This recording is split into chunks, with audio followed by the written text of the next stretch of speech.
Can you believe that for children age 2 through 5, there is a strong positive correlation between the child's height and the scope of the child's vocabulary, how many words they know how to use? There's definitely a connection. And here's the question is, which of these two phenomena causes the other? Is it that the tall young children grow taller because of their extensive vocabularies?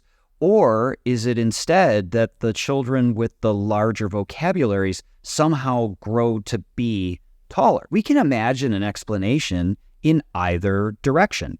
For instance, maybe the more words a child knows, the easier it is for them to ask for food and for the nutrients that they need. Or maybe it's somehow easier for the parents to relate to these children.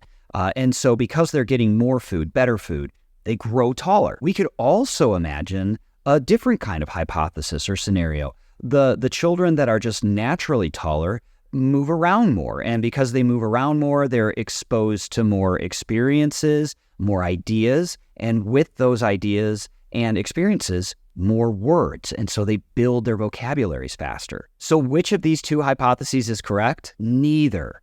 What's really going on is that there is a lurking variable, and that variable is age. Age causes both taller children and larger vocabularies. It's not at all that larger vocabularies cause children to be taller, or that taller children are somehow endowed with more extensive vocabularies.